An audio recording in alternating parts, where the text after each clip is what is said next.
Welcome in to our bi-monthly reading wrap-up. Today we are going through every book that I read in March and April. And let me tell you, it's a mixed bag. We have not only my favourite book that I've read this year, we have my least favourite book that I've read this year. We have almost every genre under the sun. We have literary fiction, we have fantasy, we have romance, we have thriller, we have dystopia, we have others.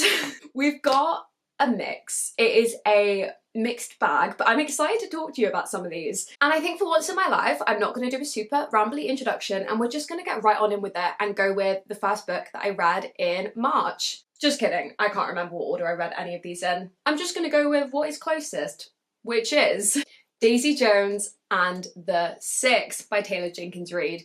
This must be probably my fourth book by Taylor Jenkins Reid. I've read The Seven Husbands, Malibu Rising, Carrie Soto is Back, One True Loves, After I Do. Is this my sixth book by her? Crazy. I've read a lot of her books. Let me tell you, the girl has range. She knows how to write. I will say, this book gave me anxiety. For anyone who doesn't know, although I'm sure we do, this book follows a band in the 70s? 79, just. And it's all told in interview format. One of my favourite things about this book was the kind of unreliable narrator style. We would have someone in an interview say something happened and then somebody else would say a completely different thing that either contradicted it or undermined what that original person said. So I really liked that style of not quite knowing what was true or bending the truth, like maybe depending on different people's recollection. I really enjoyed that style of storytelling and I love generally an unreliable narrator. I will say at the very start of this book, and I would like to preface this by saying that this is not the point of the book. It's not the point at all, but I got completely fixated on Camilla. I fell in love with her. I thought she was great. I thought she was amazing. She then proceeds to not be in the book very much. And when we got introduced to Daisy, it just kind of made me anxious because I just wanted Camilla to be happy. That's all I wanted. I wanted, what was his name? The man. What was your name? I want to have words with him. The main guy, Billy. Billy.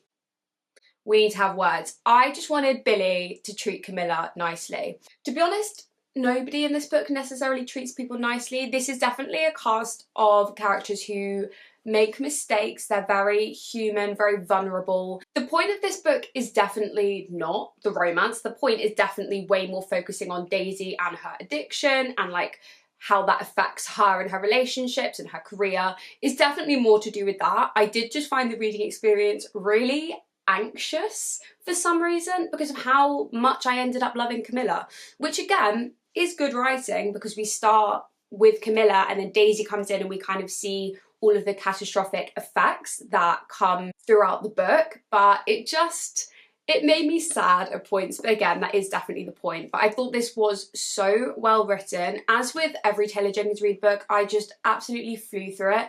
This one, possibly more than all the others, was her most bingeable book because I think of how it was written and that interview format. I will say I didn't because I couldn't get my hands on it, but everybody in my comments said to listen to the audiobook. So if you haven't yet read this, not speaking from personal experience, but everyone was telling me to do it, check out the audiobook because apparently it's incredible. Where to next? Let's do a lit fic, and a 5-star lit fic at that. We have Sorrow and Bliss by Meg Mason. This book follows Martha and it is a very character-driven story about her and her depression, how it impacts her marriage, her family relationships. It's told in almost snippets of her life, so the text is quite regularly broken up with what are the little stars? Are they asterisks? It's quite broken up, so you get this very snippety writing style. So you'll get a moment here, and then you'll get a moment here. So instead of being very like, she got on a bus and she went to this town and she was feeling like this, and then she arrived at this place and she knocked on the door and greeted, it's not like that. It will be like she was here and now she's here. And it kind of just throws you into different moments, but every single one of those moments was so immersive. The depression representation is absolutely fabulous, and the writing style, I literally fell in love with it. There were so many quotes in this that I wish I had tabbed. For the life of me, don't know why I didn't tab this book. I was just that engrossed. I did actually end up reading it quite slowly, but I think that kind of added to my enjoyment because I really wanted to savour it because of how good this writing style is. I definitely need to check out what else McMason has written because this was beautiful. There's no other word for it. I absolutely adored this. 5 stars. Then, in a very different vein, and if this isn't like I read every genre, I read every genre. We have a YA dystopia. This is The First to Die at the End by Adam Silvera, the sequel / prequel to They Both Die at the End. In this one, we're following a world in which Deathcast exists, which is basically a company who will call and tell you that you're going to die within the next 24 hours. So if you sign up, you'll get a call at midnight saying that this is your end day.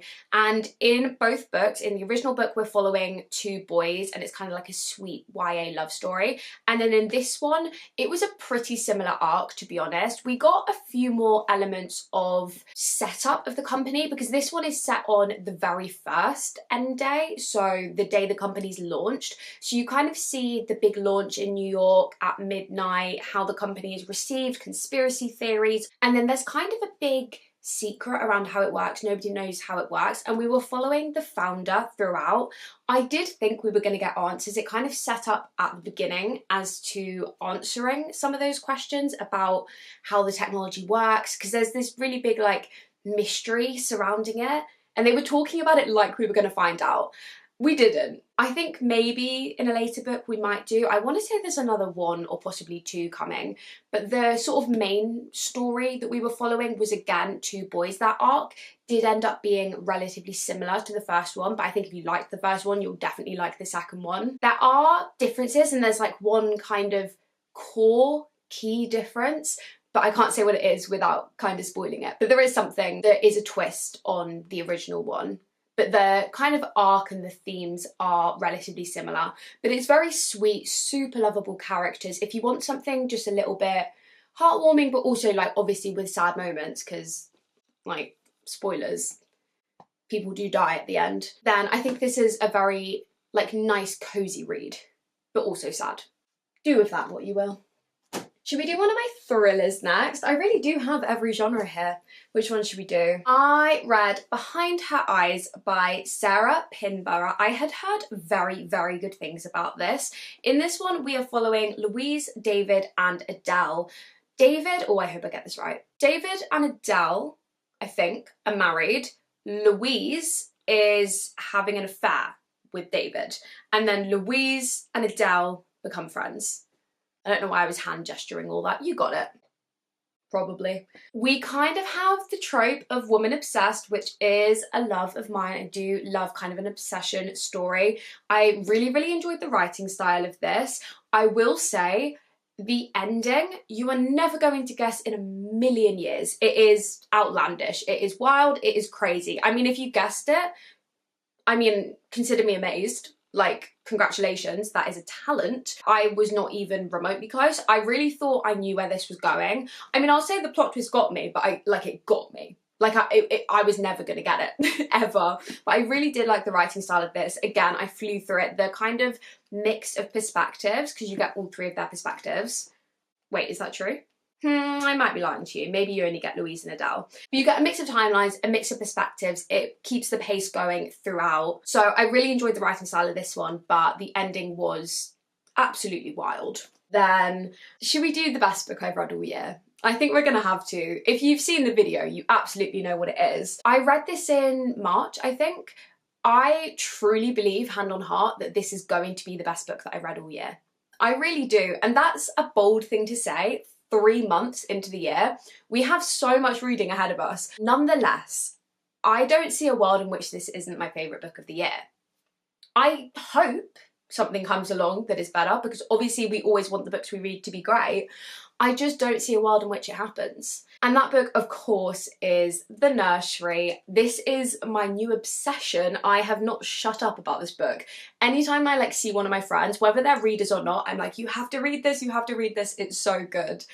I will preface this review by saying it's not going to be for everybody. It isn't, unfortunately. As much as I would love to recommend this to literally everybody, you do have to like super character-driven stories. This book follows a nameless woman, another micro-trope that I adore. She is struggling with postnatal depression. I'm not sure that's ever actually said in the book, I can't remember, but she's quite clearly struggling with depression, having just had a baby.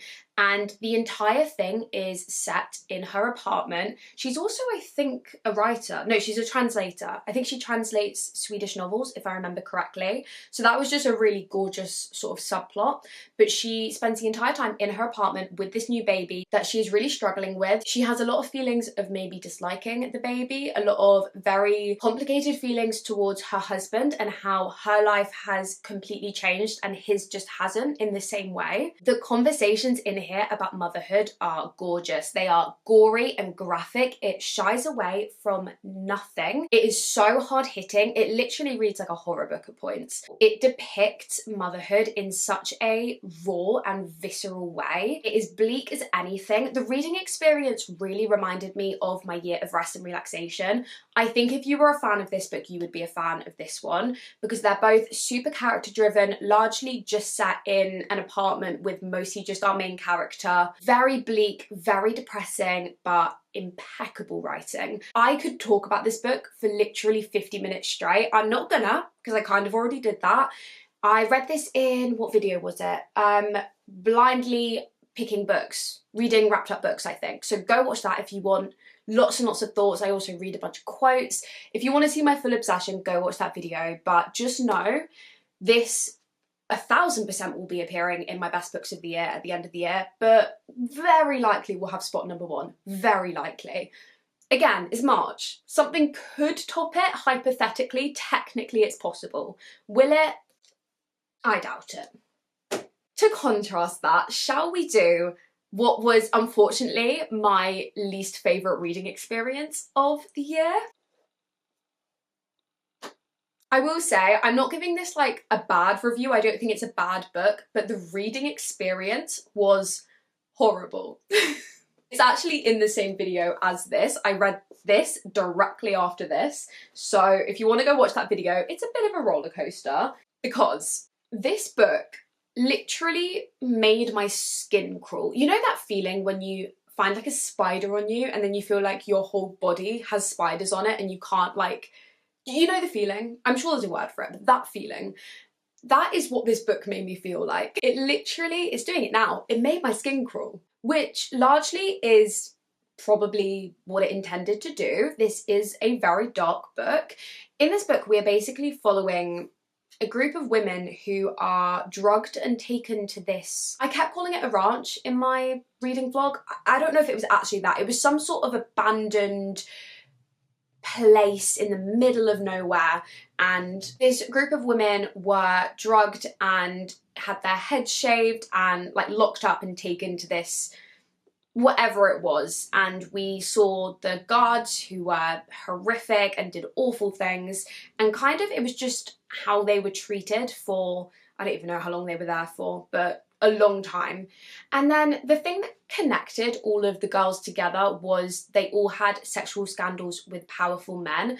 I will say that doesn't get explored really, other than kind of a basis of why they're there, because I thought that was a really fascinating concept, but actually the story ended up really not being about that. The story was way more just about how they were treated, and how they were treated was horrifically, and it was also just disgusting. Like, things were gross.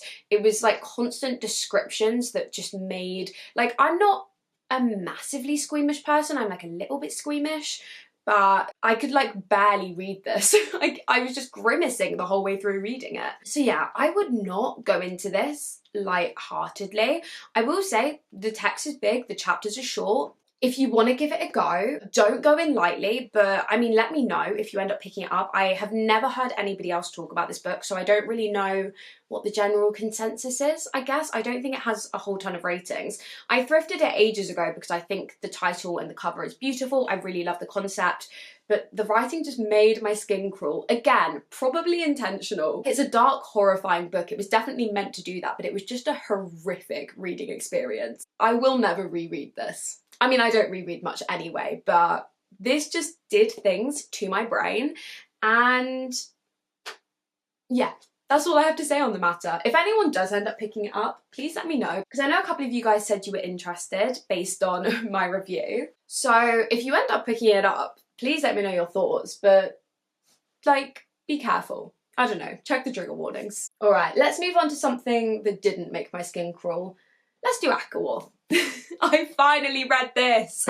Oh my goodness. It took me forever because I listened to the audiobook, which is about a week long, roughly. I am exaggerating, but it was long. I think it was like 30 hours. It was very, very, very long.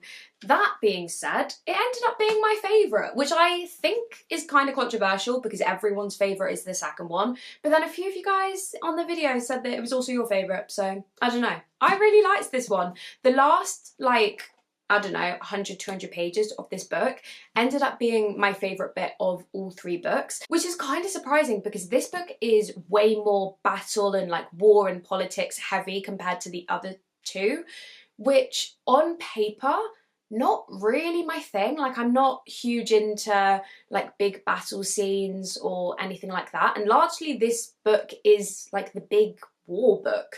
So I really wasn't expecting this one to be my favourite. We also got, and I think this is probably largely one of the reasons that it ended up being my favourite, we got a lot more of Nesta, who, again, bit of a controversial opinion, is my favourite character in the entire series. I really like her. You know me, I like an unlikable character anyway, and I don't think she's super unlikable, maybe in the first one, but she just has like this kind of like icy coolness to her. I really, really like her. We got lots of little like teasers of her and Cassian. This one does pretty much wrap up as a trilogy, and I think it was initially a trilogy, if I'm correct in saying that.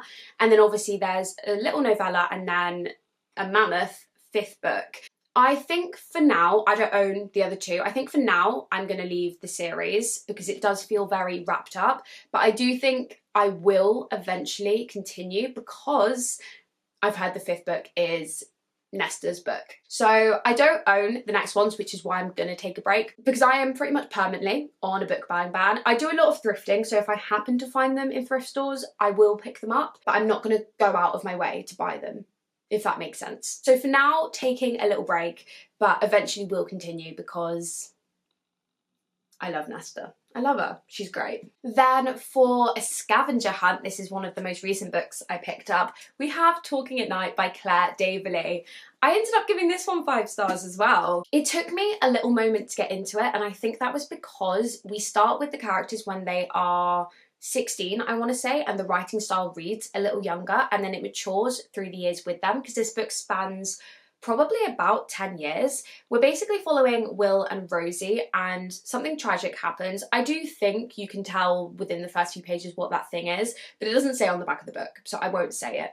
But they kind of get trauma bonded over this terrible thing that happened, and then we're following them throughout the years and kind of how they come back together, drift apart, kind of have this almost like toxic relationship where they don't ever like really feel like they can properly be together because there's too much history, but then they kind of still want to be. It very much gives normal people vibes. The writing style, a little bit like Sally Rooney's, also doesn't have speech marks, which I'm growing to really, really enjoy. It just gives it this really easy flow to the writing style. It takes you a minute of like what is dialogue and what isn't, but I think when you kind of let go of having to dissect what is and isn't dialogue, it just, I don't know, it gives it this really lovely flow that makes it so bingeable. I couldn't put this book down. And like the 5-star feelings kind of snuck up on me about halfway through, and I just fell in love with the writing. As you can see, I literally tabbed so many quotes. There were so many conversations in here that were absolutely gorgeous. Will's character really has this feeling of like inadequacy and not knowing what he wants to do with his life, and there's lots of really beautiful quotes about that. The ending, it didn't end the way I wanted it to end, but I still liked it, if that makes sense. I think other people will really like the ending. I kind of was craving something different, but equally was still super moved by the ending. I'm not mad about it at all. As I say, I gave it 5 stars. I thought this writing was absolutely beautiful. And I think this is her debut, so I'm excited to see what she does next. Then I read One Dark Window, and then very quickly, I think the next month, read Two Twisted Grounds. I almost never read series back to back. I probably wouldn't have read the second one as quickly had I had not been wanting a Kindle read. I just got a Kindle, or more specifically, my friend Carly gave me her old Kindle because she's a little cutie pie, and I wanted a Kindle read to kind of like try and see if I'm a Kindle girl, which, side note, I fully am. I did not think I was gonna be. I literally loved it. I loved reading on the Kindle. So I went basically straight into the second one, which is unusual for me, but because it's a duology, it meant I completed a series, which was very satisfying.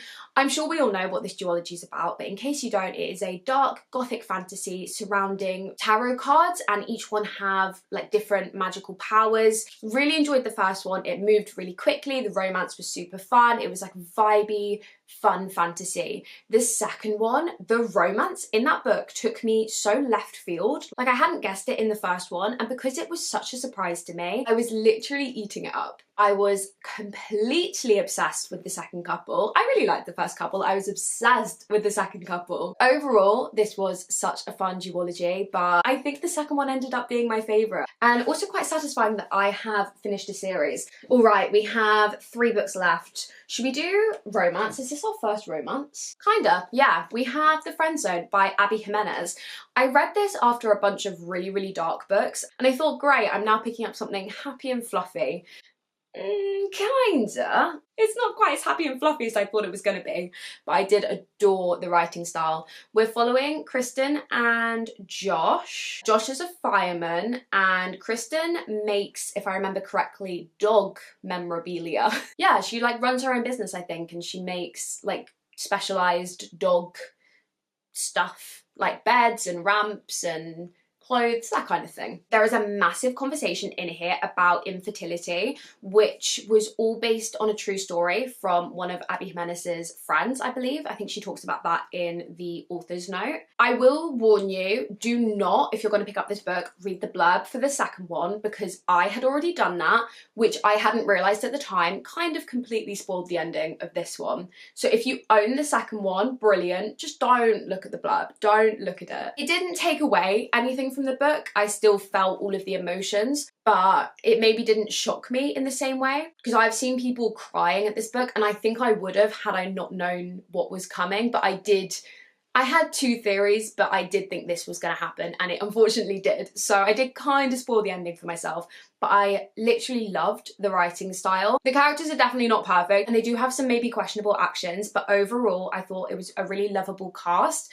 And let me tell you, I am so excited for the second one, but I do think it's going to break my little wee heart. So I don't know when we're going to get to that.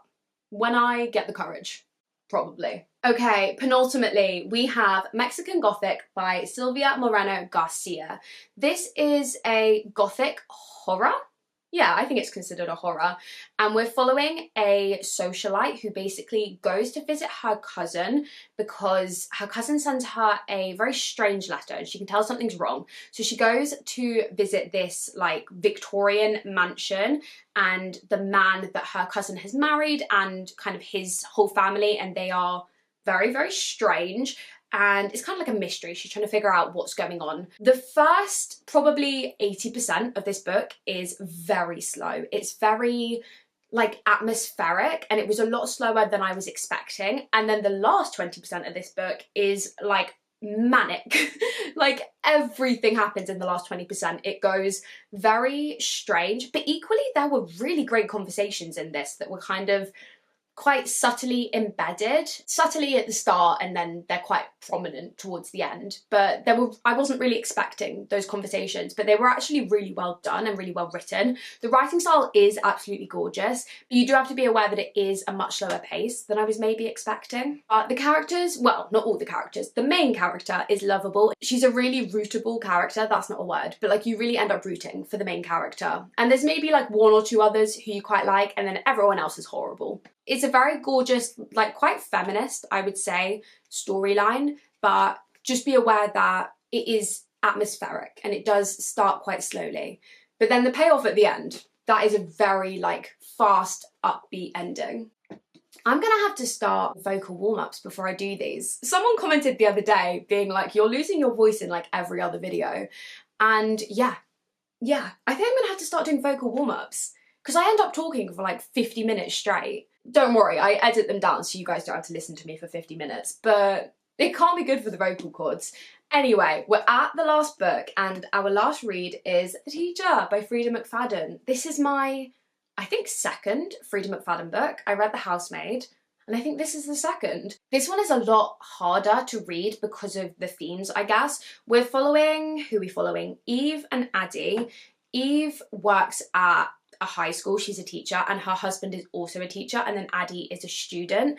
And then the man basically starts a relationship with Addie, who is like 16, I think. So there are some very disgusting scenes that you have to read, some very horrible scenes. They're very much written in a way that it is disturbing and it's not at all romanticized, so it's written well, but it is like those scenes are very disturbing.